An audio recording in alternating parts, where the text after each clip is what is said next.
Hello and welcome back to Mark's House and Garden UK. This video is going to be all about my 3 mature olive trees, and I am in my happy place. I'm right in the middle of my little miniature olive grove right outside my cottage in the heart of Cheshire, and it's wonderful to be here, and it doesn't escape me the fact how fortunate I am to be able to enjoy this moment.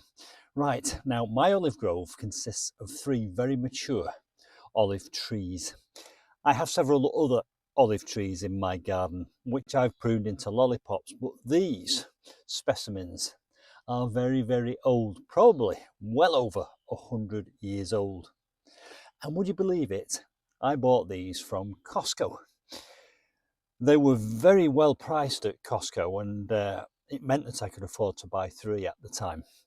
I spent some of my retirement lump sum on 3 plants that I'd always wanted to own, and here I am, enjoying them for a moment.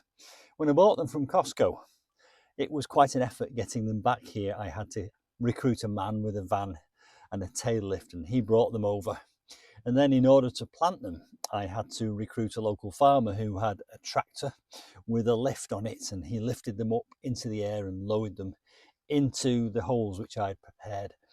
So the journey of the olives getting here from Costco was quite eventful. Now, when I first shared my olive trees on YouTube, several people accused me of plundering the native countries and the native lands and the native environment where these had come from. And it did worry me because it pricked my conscience a little bit. So I have gone away and done some research into how and why these olive trees have ended up in the UK at Costco for sale.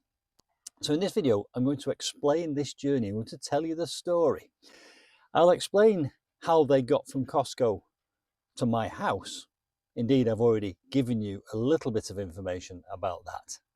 But more importantly, I will explain their journey from when they started out in life all the way up to the stage when they were exported from their native country to the UK. Stick around, this is going to be an interesting story. Now, you may be wondering why I'm sitting in a large plastic tub.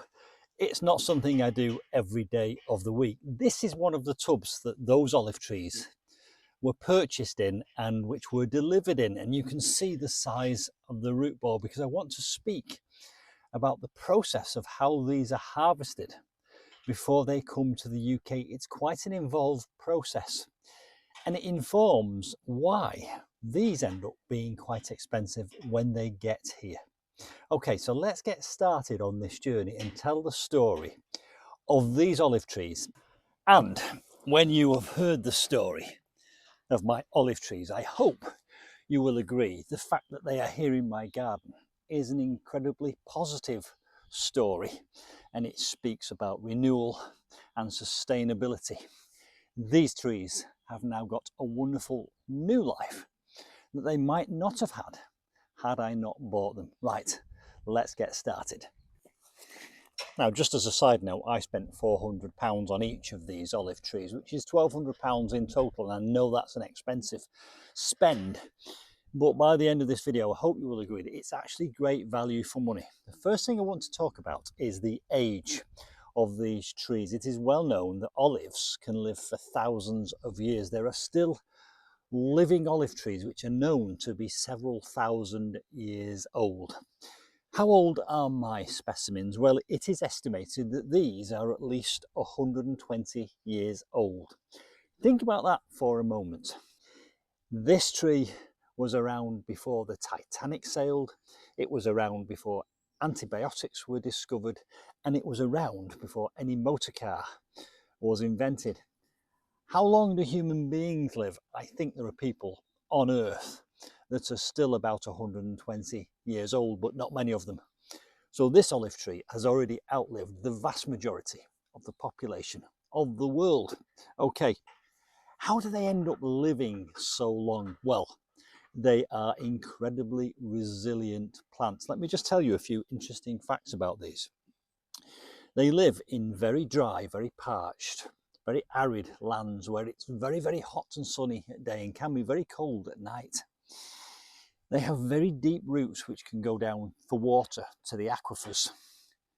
But one of the fascinating things about these is, number one, they can grow back from old wood. But number two, they can survive fire. So if, for example, this tree was hit by a lightning strike and blown up, it would simply grow back from the base. And this has given them the ability to survive. They can survive drought, they can survive fire. And there are a couple of other adaptations which make olive trees incredibly resilient. Just look at the shape of the leaves. They have small leaves with a small surface area. And there are many leaves. If they lose some, it doesn't really matter. And the underside of these leaves have a kind of a silvery colour to reflect the light. Small leaves, reflective. That means that they don't lose too much moisture when moisture is scarce. Another adaptation is that they can be really hard pruned. You can take the trunk off. Indeed, these have been pruned right back to very thick trunks, and this is where this new growth has appeared from, because the pruning of the old trunk has stimulated the little nodules which will grow from underneath old bark. You can coppice them over here. One of my three lost all its leaves, and I did an experiment and I took it right back down to the crown and it's grown back. So all in all, olive trees are nature's tough guys. The one thing they don't really like is wet roots, and you can understand that if you think about where they come from. That's why I've planted mine in shallow pits, in mounds, because that mound helps the water to drain away. So already we are beginning to build a picture of a tree which is incredibly tough and resilient and long lasting. And actually, when you think of its longevity and the life it's already lived, you're buying a piece of history, which is one of the reasons why they're not cheap. Okay, let's talk about the process that takes place when the land that this comes from is redeveloped and it is brought to the UK, because it is quite involved. When I'm talking about this process, think about all the different levels of cost which had to be taken care of and added into that process. And then you'll understand why these can reach hundreds of pounds when you end up buying them in the UK. So let's just revisit my original question. Are we actually plundering these European countries when we steal, in inverted commas, all their native olive trees? Well, the answer is very plainly no, we are not. We are actually doing them a big favour. These are an economical byproduct, right? Think back to when these olive trees were planted 120 years ago. Farming, agriculture was so much different back then. You could plant an olive tree like this on the side of a mountain and you could go and harvest it by hand. Farming has changed. Olive trees are no longer harvested by hand. It's just not economical. They are harvested by machines. And part of the process is shaking the tree. You can't shake a mature olive tree. So that is one of the reasons why these are no longer economically viable. They have to be replaced. Another reason they are removed from the landscape is because land use changes. The land might be redeveloped for other uses, and so the olive trees are taken out. What would have happened to them if I had not bought them? They might have been burned or chopped up for compost. Okay, so this is not a question of plundering their native lands. This is a question of supporting them economically by buying a byproduct. Right, I want to talk a little bit more detail about the process of what goes into digging these up successfully so that they survive the journey over here and then survive in our gardens once we've bought them. Now at this stage I want to bring in my prop again, the large tub that these were brought in. Whilst I'm moving it in position, you can see my lollipop olive plants against the cottage back there. Right, why have I brought this in? Right, that had that in it and it was full of compost. Number one, think of the size and the weight of transporting this across an ocean and up the country to Cheshire where I live. So that's one of the reasons these are expensive to buy. That is part of the process. Let's look at that process in a little bit more detail. When I touch the trunk of this beautiful old gnarled olive tree, I think about the generations of farmers that have cared for this and harvested it and lived off it. And now I'm thinking that I'm the guardian of this tree for the next portion of its life. Okay, now if you were to move a tree like this, how would you go about it?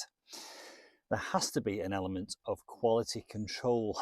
Costco do not want all the trees that they're selling dying. They don't want people like me coming back complaining. There has to be an element of making sure that this tree is going to survive long term into the future. How do they do it? Well, it's a long process, surprisingly long, much longer than you might think. They don't just dig them up, put them in a pot and move them. The first thing they do is vastly reduce the canopy. And that's why you can see massive big trunks and branches and limbs there that have been chopped off. And then they wait for it to grow back. They wait for it to heal and repair and recover so that it's showing signs of growth. The next thing they do is they need to encourage it to create a compact root ball, because you have to realise and remember that the root of that tree when it was in its native land would have been widespread. It needs more roots around its trunk so that it can fit into that pot. What do? Well, they root prune them. They basically cut off all the roots.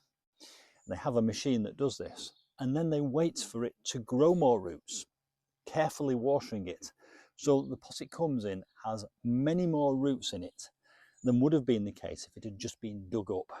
And those roots will be the lifeblood for this plant for its journey here, for the next part of its life. But it doesn't just come here at that point.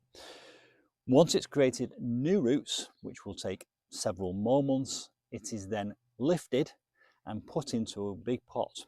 The root ball will be wrapped in hessian and it will be placed in here with additional soil.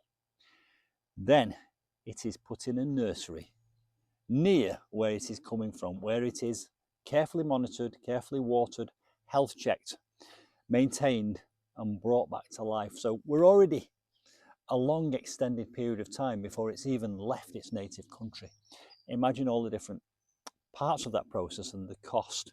Okay, also imagine the weight of that when it's in there, and I had to move 3 of them and it wasn't easy. They're very heavy things. Okay, once it's been left in a nursery and cared for and it's been proven that it's still alive and it's not got any disease, it is then ready to be transported.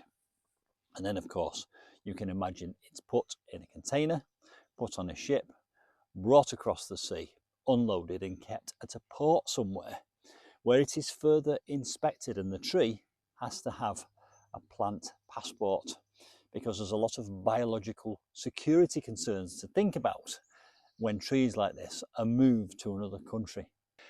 Remembering always, of course, that some of them just won't make it. Some of them will die off in that process. Some of them won't look the part, they won't be attractive enough for the UK market. So there will be an element of waste to factor in to the cost structure. Of course, some of that waste will go off into another stream of byproducts, possibly wood chips, but eventually they will end up in garden centres in the UK, or in my case, in a supermarket, which is where I found them. I was alerted to the fact that Costco was stocking olive trees, and I rushed over there and decided to buy 3.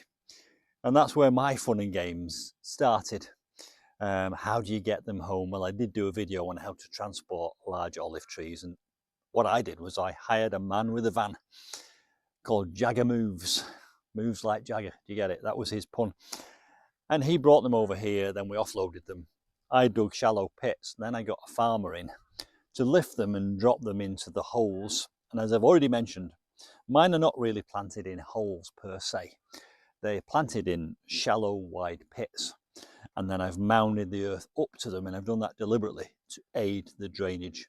I have already mentioned they do not like wet roots. Wonderful. So there we go. A potted history on these wonderful olive trees and how they ended up getting here, and why it's definitely not plundering the native lands where these came from. It's helping them out. It's providing an economic benefit from a byproduct.